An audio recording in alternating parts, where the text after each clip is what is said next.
Vladimir Putin का नया दुश्मन है और वह अकेला व्यक्ति है जिसे वह आसानी से गद्दार नहीं कह सकते। एक शीर्ष रूसी जनरल ने क्रेमलिन के खिलाफ बगावत कर पूरे युद्ध को देश के सामने धोखा बताया है। वह कहते हैं टीवी पर जो रूसी ताकत आप देखते हैं वह पूरी तरह से एक दिखावा है। वह यह भी कहते हैं कि सेना ने कोई रणनीतिक सफलता हासिल नहीं की है, अर्थव्यवस्था सड़ रही है और अब देश अपराधियों द्वारा चलाया जा रहा है।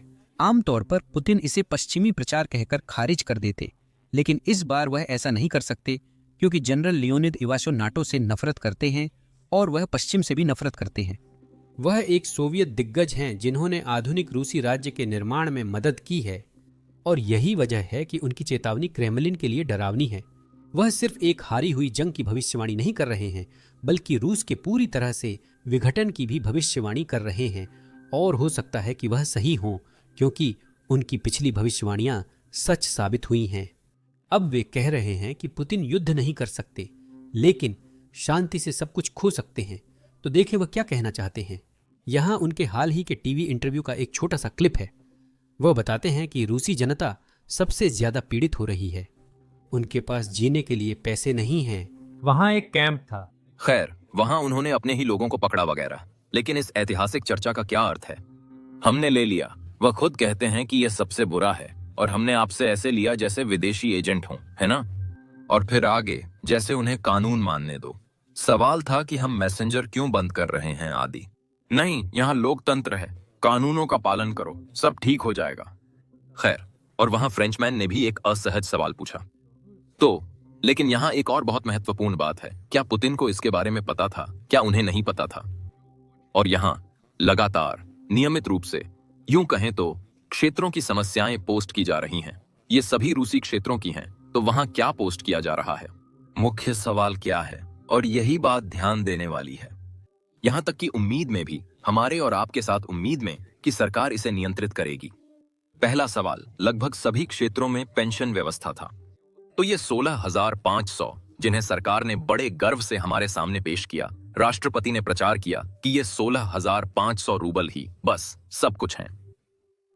और सिलवानोव ने वहां कहा कि सभी पेंशनभोगी इतने लंबे विदेशी दौरों पर जा सकते हैं और इसी तरह आगे भी। यह अब यहाँ है। यह रूसी राज्य टीवी पर हुआ। यह जनरल अभी भी रूस में है और वह यह सब अब कह रहा है। आमतौर पर ऐसा बोलने वाला गुरुत्वाकर्षण का सबसे बड़ा दुश्मन बन जाता है, लेकिन यह आदमी पुतिन के लिए उसे मारने के लिए थोड़ा ज्यादा महत्वपूर्ण है। तो मैं आपको थोड़ा संदर्भ देता हूं कि वह कौन है। वह इस समय रूस के अंदर सबसे सम्मानित सैन्य हस्तियों में से एक है। वह कभी सोवियत रक्षा मंत्रालय में एक प्रमुख नेता थे, लेकिन सोवियत संघ के विघटन के बाद भी उन्होंने वर्तमान रूसी राज्य के पुनर्निर्माण में एक महत्वपूर्ण भूमिका निभाई। वह रूसी रक्षा मंत्रालय में भी सबसे प्रभावशाली लोगों में थे। असल में 1996 से 2001 तक वह रूसी सेना के अंतर्राष्ट्रीय विभाग या अंतर्राष्ट्रीय डिवीजन के प्रमुख थे। मतलब अगर रूसी सेना और किसी विदेशी मंत्रालय से जुड़ा कोई भी मामला होता तो यही वह व्यक्ति था जिसके पास सब जाते थे।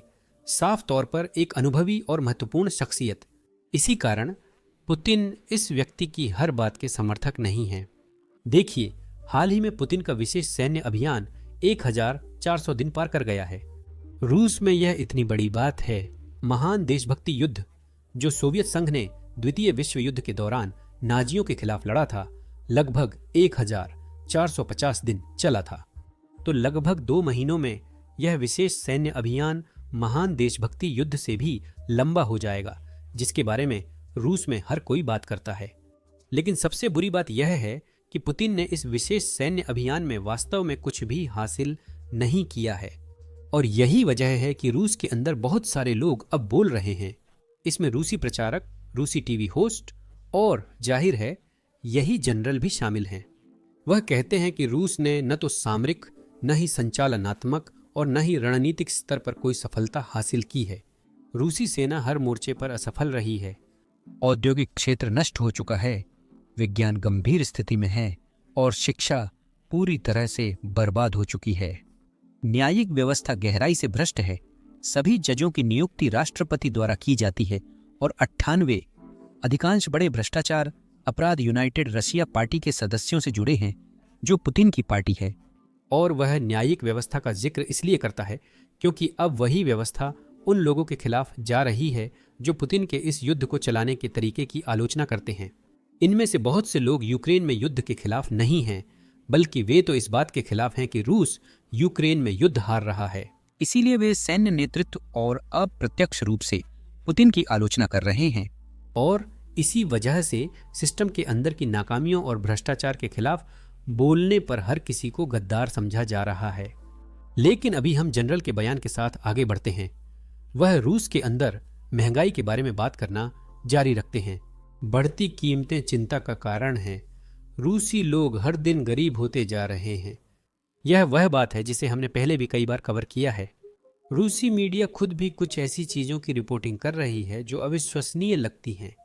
लगभग 40% रूसी गरीबी की कगार पर हैं। इसी बीच पुतिन अपनी सेना पर रिकॉर्ड पैसा खर्च कर रहे हैं, जबकि वही सेना यूक्रेन में बुरी तरह हार रही है। और अब जनरल इस मुद्दे पर राष्ट्रीय ध्यान आकर्षित कर रहे हैं। वह आर्थिक समस्याओं के बारे में भी बात करते हैं। रूस के कई क्षेत्रों में स्वास्थ्य सेवा बर्बाद हो चुकी है। रूस में खाने की गुणवत्ता और खराब हो रही है। वहाँ डॉक्टरों की भारी कमी है कि बहुत सारे छात्र जिन्होंने अपनी मेडिकल डिग्री पूरी नहीं की है, उन्हें रूस के अलग अलग क्षेत्रों में और कभी कभी यूक्रेन के कब्जे वाले क्षेत्रों में भी डॉक्टर के रूप में भेजा जा रहा है। और इन लोगों के पास उन समस्याओं से निपटने का अनुभव नहीं है जिनका वे दुनिया में सामना करते हैं। और इसके ऊपर से आमतौर पर इन लोगों के ऊपर कोई वरिष्ठ भी नहीं होता। जो छात्र अब भी पढ़ रहे हैं, अगर वे पढ़ाई पूरी नहीं करते तो उन्हें इलाज के लिए मजबूर किया जा रहा है। वास्तविक दुनिया में मरीजों का इलाज करें, क्योंकि रूस में डॉक्टरों की कमी हो रही है। लेकिन फिर भी चलिए वापस सामान्य बात पर आते हैं। रूस दुनिया में जनसंख्या प्रवृत्ति में ही आगे है। रूस लापता होने के मामलों में अग्रणी देश है, वो भी बिना युद्ध के। लेकिन युद्ध ने पुरुषों की संख्या में तेजी से गिरावट को और भी तेज कर दिया है। आक्रमण शुरू होने के बाद रूस ने करीब 1 को मार डाला। अपनी पुरुष आबादी का, जो पहले से ही महिला आबादी से कम थी।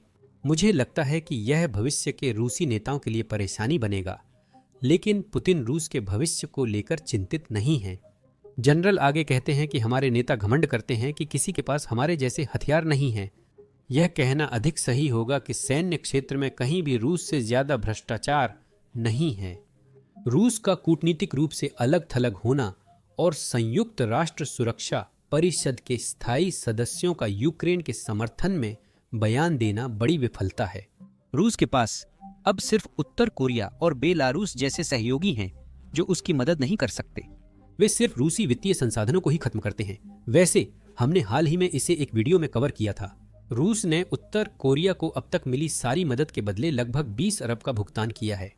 इसमें सैनिक गोले और मिसाइलें शामिल हैं। उत्तर कोरिया के लिए यह बहुत बड़ी बात है। पहले उनके देश में शायद ही कोई विदेशी मुद्रा आती थी और अब वे इसका भरपूर फायदा उठा रहे हैं। आगे बढ़ते हैं क्योंकि वह चीन के बारे में बात करते हैं। मैंने कई सालों तक चीनी लोगों के साथ काम किया, लेकिन चीन हमारा सहयोगी नहीं है। यह एक मनगढ़ंत कहानी है और क्रेमलिन का प्रचार है। पुतिन का साल के अंत का डायरेक्ट लाइन सवाल जवाब कार्यक्रम, जिसे हमने हाल ही में कवर किया, पूरी तरह बकवास था। स्क्रीन पर सब अच्छा दिखता था, पर ध्यान देने पर सिर्फ असफलताएं दिखती थीं। यह वही कार्यक्रम था जिसमें रूसी लोग मैसेज भेजकर सवाल पूछ सकते थे। वे सभी सवालों के जवाब नहीं दे रहे थे, फिर भी स्क्रीन पर दिख रहे थे। कई सवाल सचमुच पुतिन की नाकामियों का मजाक उड़ा रहे थे, वो भी राष्ट्रीय टेलीविजन पर, जो देखने में काफी मजेदार था। इसीलिए जनरल आगे जाकर कुछ ऐसा कहते हैं जो मुझे भी चौंकाता है। पुतिन हर चीज के लिए जिम्मेदार हैं।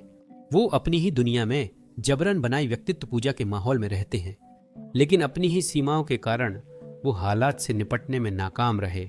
इसलिए अर्थव्यवस्था से लेकर विशेष सैन्य अभियान तक सभी क्षेत्रों में विफलता मिली है। युद्ध में रणनीतिक विफलता रूस के विघटन का कारण बन सकती है। अब यह वही है जिसकी जनरल लंबे समय से चेतावनी दे रहे हैं और आप देख सकते हैं, यह कोई ऐसा आदमी नहीं है जिसे रूस से नफरत हो या कुछ और। उनकी सबसे बड़ी चिंता है कि रूस बस बिखर जाए, ढह जाए, सोवियत संघ की तरह। और साथ ही वे रूसी पुरुष जो हर हफ्ते हजारों की संख्या में मोर्चे पर मारे जा रहे हैं। असल में 2022 में ठीक उस समय जब पुतिन ने अपनी विशेष सैन्य कार्रवाई शुरू की थी, उस जनरल ने एक लेख प्रकाशित किया था। शायद हम इसे रूसी सरकारी मीडिया में राय विज्ञापन कह सकते हैं, है ना। और इस लेख में वह बताते हैं कि यूक्रेन पर हमला करना रूस के लिए एक बहुत बड़ी गलती होगी। और मैं आप लोगों को उनकी कुछ भविष्यवाणियां पढ़कर सुनाना चाहता हूं जो उन्होंने 2022 में कही थीं। आक्रमण से पहले उन्होंने कहा था कि इससे यूक्रेन में लंबा युद्ध छिड़ेगा, रूसी अर्थव्यवस्था कमजोर होगी और जनसांख्यिकीय संकट बढ़ेगा। रूस की जनसंख्या और प्रजनन दर 200 सालों में सबसे कम है, फिर भी उनकी भविष्यवाणियों पर चलते हैं। उन्होंने कहा था कि यूक्रेन युद्ध से रूस मित्र खो देगा और नाटो से युद्ध का खतरा बढ़ेगा। और सोचिए, मेरी राय में वह आक्रमण शुरू होने से पहले लगभग सभी बातों में सही थे। और यही वजह है कि जब वह बोलते हैं तो उन्हें सुनना जरूरी है। और इसके अलावा यही वजह है कि रूसी मीडिया आज भी जब वह बोलते हैं तो उन्हें सुनती है। उनकी सबसे बड़ी चिंता फिलहाल पुतिन द्वारा युद्ध चलाने का तरीका, खासकर मोर्चे पर हताहतों की दर है। और याद रखिए, वह एक जनरल हैं। वह पूरी जिंदगी रूसी और सोवियत रक्षा प्रतिष्ठान का हिस्सा रहे हैं। इसीलिए उन्हें यह बिल्कुल पसंद नहीं कि रूसी सैनिक बेवजह मर रहे हैं। और वह बार बार यह बताते हैं कि रूसी सैनिकों की मौतें और हताहत होने के पीछे वजह यूक्रेनी सेना की श्रेष्ठता नहीं है, बल्कि वह इसका दोष रूसी नेतृत्व पर डालते हैं। वे कहते हैं कि वे यह युद्ध आत्महत्या की तरह लड़ रहे हैं। वे अपनी ही अग्रिम पंक्तियों को मार रहे हैं क्योंकि उन्हें सिर्फ जमीन हासिल करने की परवाह है। उन्हें इसकी कोई परवाह नहीं है इंसानी कीमत की, बस किसी जमीन के टुकड़े को हासिल करने की। वे तब तक लोगों को भेजते रहेंगे जितना समय लगे, जितने लोग लगें, जब तक वे आखिरकार यूक्रेनी रक्षा को थका नहीं देते। और फिर वे बस किसी छोटे से जमीन के टुकड़े पर कब्जा कर लेते हैं। हजारों लाखों लोगों की कुर्बानी देने के बाद यह कुछ ऐसा है जिसके बारे में वह पिछले कुछ सालों से बात कर रहे हैं, जैसे ही युद्ध शुरू हुआ था। और यहां तक कि अपनी सबसे हालिया इंटरव्यू में भी उन्होंने इसे यह कहकर खत्म किया कि सुनिश्चित करें कि लोग मरना बंद करें और लोग पीड़ित होना बंद करें। तो वह मोर्चे पर लड़ रहे सैनिकों की बात कर रहे हैं और वह रूस के अंदर पीड़ित हो रहे रूसियों की भी बात कर रहे हैं। आर्थिक विफलताओं के कारण अब मैं ध्यान पुतिन के पुराने दोस्तों की ओर ले जाना चाहता हूं। ऐसा लगता है कि जो भी पुतिन से अनबन करता है वह अचानक गायब हो जाता है। मुझे लगता है जनरल इवाशोव सही थे। रूस गायब होने के मामलों में सबसे आगे है और हमारे यहाँ एक और जनरल अभी गायब हुआ है। पुतिन के रहस्यों के रक्षक की अचानक बर्खास्तगी के बाद मौत हो गई। यह पूर्व जनरल यूरी सुदानकोव थे। कुछ दिन पहले ही क्रिसमस के दिन मॉस्को में उनकी अचानक दिल का दौरा पड़ने से मौत हो गई। वह रूस के उप रक्षा मंत्री थे और इस पद पर वे 10 साल से भी ज्यादा समय तक रहे। असल में उन्होंने सीधे सर्गेई शोइगु के अधीन काम किया, जो बहुत लंबे समय तक रूस के रक्षा मंत्री रहे। माना जाता है कि यह व्यक्ति गेटकीपर था। जो भी शोइगु से बात करना या जानकारी देना चाहता था उसे इसी से संपर्क करना पड़ता था। लेकिन पिछले साल जब वह अभी भी अपनी पोस्ट पर थे, उन्हें गबन और मनी लॉन्ड्रिंग के आरोप में गिरफ्तार कर लिया गया। एक दिखावटी मुकदमे के बाद उन्हें दोषी ठहराकर 13 साल की जेल हुई। लगता है पुतिन उन्हें अपने पास नहीं रखना चाहते थे, इसलिए वे 13 साल की पूरी सजा नहीं काटते। इसी वजह से इस दिसंबर में वह इस दुनिया से अचानक गायब हो गए। बस एक और जनरल जो उन जनरलों की लंबी सूची में जुड़ गया है जो पुतिन के अपनी विशेष सैन्य कार्रवाई शुरू करने के बाद से गायब हो गए हैं। अब बस इतना ही मेरे पास आप लोगों के लिए। मेरा नाम सैम है और मैं आपको अगले वीडियो में मिलूंगा। ऐसी वीडियो बनाने में दिक्कत यह है कि जब हम कई ड्रोन हमले दिखाते हैं तब भी वीडियो में कोई इंसान या रूसी सैनिक घायल नहीं होता। यूट्यूब अक्सर हमारे वीडियो डिमोनेटाइज या प्रतिबंधित करता है। पिछले हफ्ते हमारे 4 वीडियो डिमोनेटाइज हो गए क्योंकि यूट्यूब के अनुसार ड्रोन हमले या फ्रंट लाइन फुटेज विज्ञापन दाताओं के लिए उपयुक्त नहीं है, इसलिए वीडियो प्रतिबंधित किए जाते हैं। यह आधुनिक युद्ध की सच्चाई है जिसमें यूक्रेनियन लड़ रहे हैं और जिंदा रहने की कोशिश कर रहे हैं। इन्हीं कारणों से हमने बेसिक्स इनसाइडर प्लेटफॉर्म शुरू किया ताकि ये सब कवर किया जा सके। हमने इसे शुरू से बनाया है, इसलिए कोई पाबंदी नहीं है। हमें अपने ड्रोन स्ट्राइक को ब्लर नहीं करना पड़ता, हमें अपनी फ्रंटलाइन फुटेज को ब्लर नहीं करना पड़ता और हमें रूसी एयरबेस के तबाह होने को भी ब्लर नहीं करना पड़ता। हम अपनी साइट पर विज्ञापन नहीं चलाते, जिससे हमें सिर्फ विज्ञापन दाताओं को खुश करने के लिए खुद को सेंसर नहीं करना पड़ता। हम साइट को आपके समर्थन से फंड करते हैं, न कि विज्ञापनों से। अगर आप ऐसे कवरेज में रुचि रखते हैं और आप हमारे वीडियो बिना सेंसर किए देखना चाहते हैं और वह बोनस कंटेंट पाना चाहते हैं जिसे हम यहाँ YouTube पर अपलोड नहीं कर सकते, तो जरूर basicsinsider.com पर हमारे साथ जुड़ें। आप विवरण में दिए गए लिंक पर भी क्लिक कर सकते हैं या अपनी स्क्रीन पर दिख रहे QR कोड को स्कैन कर सकते हैं। जुड़ने पर आप वह सारा कंटेंट देख सकते हैं जो हमने पहले ही अपलोड किया है और वे सभी वीडियो भी जो हम भविष्य में अपलोड करेंगे। इसके अलावा आप हमारे कवरेज और हमारे चैनल को सपोर्ट भी करेंगे, तो इसके लिए आपका बहुत बहुत धन्यवाद। मेरा नाम सैम है और मैं आप सबसे अगले वीडियो में मिलूंगा।